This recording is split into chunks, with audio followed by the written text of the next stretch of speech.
Believe it or not, the worst losses aren't the ones you see coming.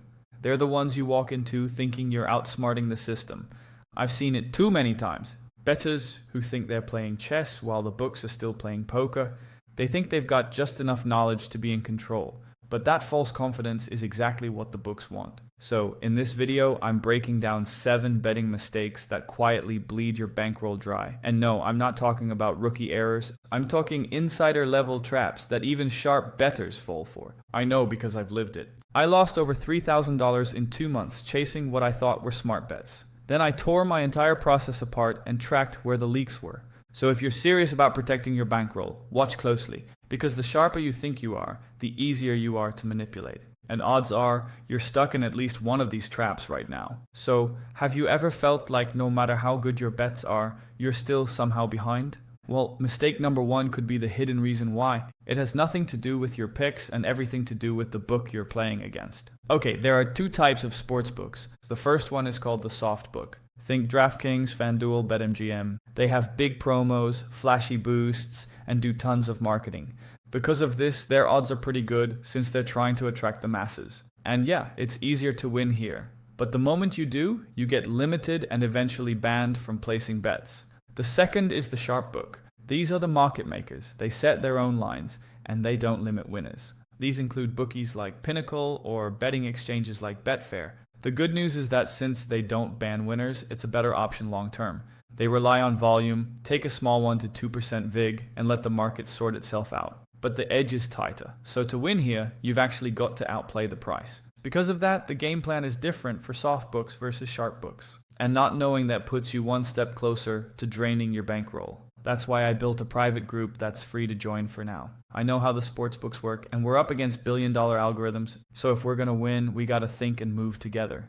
Because beating the books isn't a solo game. And I want to keep us accountable by sharing reliable math and systems that get results. So if you're interested in joining, the link's in the description below. But even if you're betting at the right sportsbook, you're still not safe. You also have to figure out what side you're actually backing and why. Which brings us to mistake number 2. Because if your reasoning sounds like something you heard on ESPN, it's already priced into the line. I still remember this game on the final day of the 2016 Premier League season. Newcastle versus Spurs. Newcastle were already relegated. They were at the bottom of the table, and everyone was saying the same thing. Newcastle have nothing to play for. They won't show up. Meanwhile, Spurs were trying to lock in second place, and people were calling it free money. Like, how could they lose to a team that's already down? But I'm a Newcastle fan, so when we smashed them 5-1, even after going down to 10 men, I was losing it. But my buddy, who's obsessed with the Spurs, well, let's just say he wasn't cracking any more jokes after the game. And this is exactly the problem with narratives. They sound good, but they don't hold value. And a must-win game is not real analysis. It's just noise. The books are already ahead because they know the story you're betting on. In fact, they've already priced it into the line before you even hit submit. So here's a pro tip. If you want to make a profit, just do the opposite of what everyone else is doing and bet against the narrative. But fading the crowd isn't enough if you're still making picks based on gut feel or vibes. That leads us to mistake number 3. You see, the trick here is to place a 6-leg parlay at plus 900 odds, because your cousin's old coach used to train the starting point guard and he's locked in. Psych, don't be a parlay princess. That's how you lose your bankroll in one weekend. I would know. I used to build these stupid parlays thinking I found some secret tip from some washed up punter on Twitter. Then I'd watch one leg miss, and boom, back to square one. So if you want to make real money betting, you can't rely on hot streaks. You need an edge, and that comes from the numbers. So we're taking a math-backed approach. We're going to use expected value, market movement, and real data to make smart bets and keep our bankroll in check. But even when you know gut bets don't work, that itch to hit something big doesn't just go away. And that leads us to mistake number 4. You start chasing a big win. Because picture this. It's a Saturday and you toss in your parlay.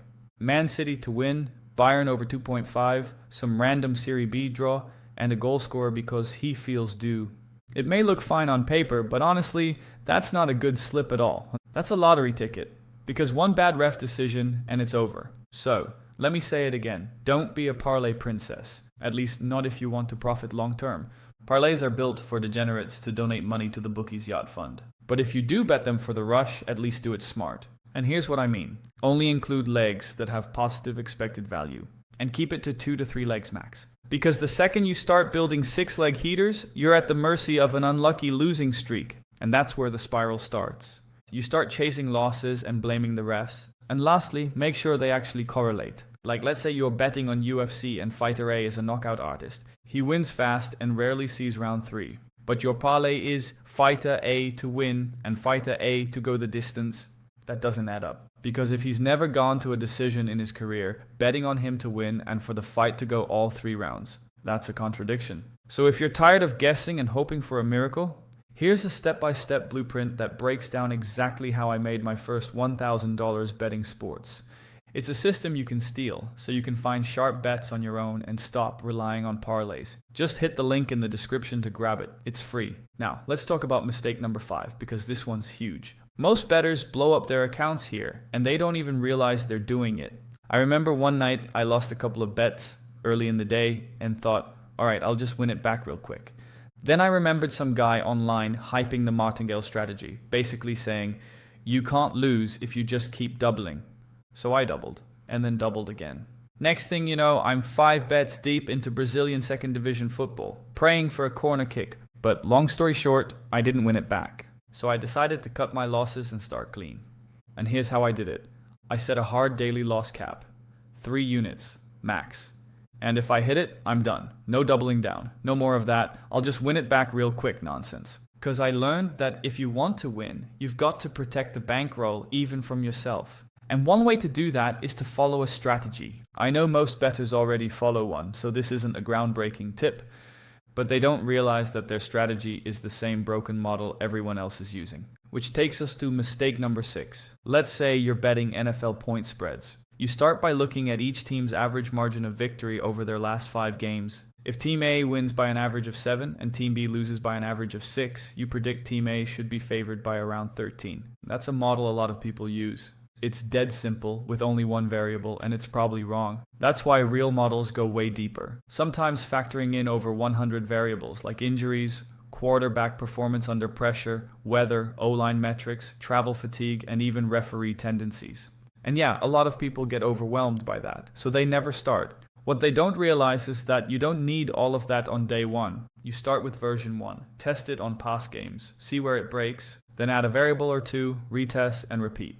Over time, your model gets smarter, more accurate, but even then, it's never finished. The market adapts, books adjust, and what worked last season might not work anymore. That's why real bettors don't post their models in public, because once the edge is common knowledge, it disappears. So let's say after a lot of trial and error, you've built a strategy that actually works, but somehow you're still blowing your bankroll. Why? Because chances are you're making this mistake right here, just like I did once. Juventus were playing some bottom table Serie A team, and the line was around -105.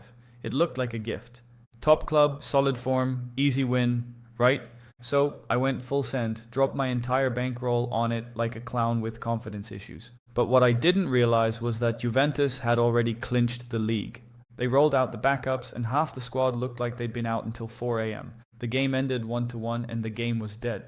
So was my bankroll, and that's why bankroll management isn't optional. Some sharp bettors use the Kelly criterion to calculate their unit size. It's supposed to tell you how much to bet based on your edge. But full Kelly is aggressive, and unless you're an actual robot, you're probably overestimating your edge. That's why most people use quarter Kelly.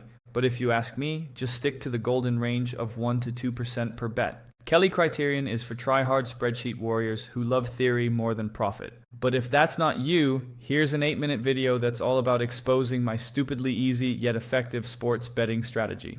Inside, I'll show you how to be 128% more profitable, all without needing some help from fake gurus on Twitter. So, click here to watch it next.